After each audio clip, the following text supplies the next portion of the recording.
किराए पर मकान देने से पहले जानिए कौन सा रेंट एग्रीमेंट बेहतर है, नोटरी वाला या रजिस्टर्ड रेंट एग्रीमेंट। अगर आप कभी भी किराए के मकान में रहे हों या अभी रह रहे हैं तो आपको पता ही होगा कि रेंट एग्रीमेंट 11 महीने के लिए बनता है। भविष्य में किसी भी तरह के विवाद से बचने के लिए रेंट एग्रीमेंट करवाना बेहद ज़रूरी है।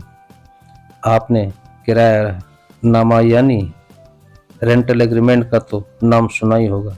जब भी कोई व्यक्ति अपना मकान या किसी तरह की प्रॉपर्टी को रेंट पर देता है जिसके बाद उसके और किराएदार के बीच हुई कानूनी कार्रवाई को ही रेंटल एग्रीमेंट यानी किरायानामा कहा जाता है। रेंट एग्रीमेंट में किराए से लेकर और भी कई तरह की जानकारियां लिखी रहती हैं। रेंट एग्रीमेंट हमेशा 11 महीने के लिए ही बनता है। रेंट एग्रीमेंट दो तरह के होते हैं, एक रजिस्टर्ड रेंट एग्रीमेंट, दूसरा नोटरीकृत।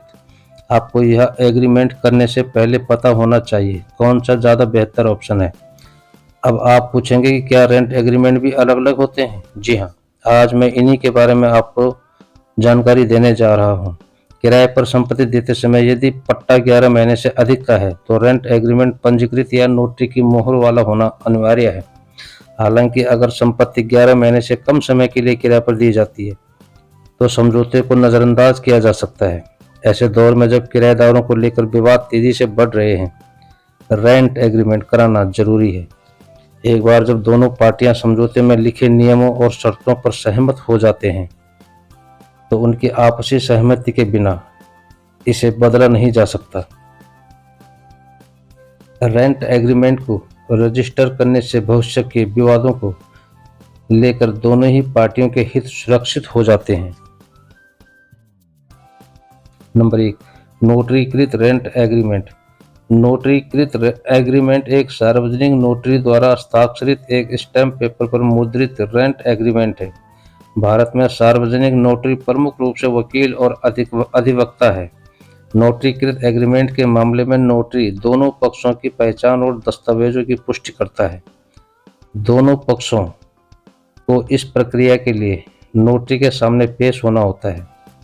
एक नोटरीकृत एग्रीमेंट रजिस्टर्ड एग्रीमेंट की तुलना में बहुत सरल है क्योंकि यह केवल वकील के कार्यालय में जाकर बनता है और इसके लिए किसी भी स्टैम्प शुल्क, पंजीकरण शुल्क का भुगतान करने की आवश्यकता नहीं होती है। वकील द्वारा नोटरी के लिए केवल एक शुल्क लिया जाता है जो आमतौर पर इलाके के अनुसार 200 रुपये से 500 रुपये तक होता है। हालांकि यह ध्यान दिया जाना चाहिए कि किसी भी कानूनी कार्रवाई के मामले में नोटरीकृत एग्रीमेंट कोर्ट में स्वीकार्य नहीं होता क्योंकि यह किराए के लेन देन को मान्य नहीं करता है। नंबर 2, रजिस्टर्ड रेंट एग्रीमेंटल। यह एग्रीमेंट मौखिक, लिखित या निहित हो सकता है। हालांकि लिखित समझौता यह बताता है कि दोनों पक्ष आपस में किन नियमों और शर्तों पर सहमत हुए हैं और असहमति के मामले में यह सबूत का काम करता है।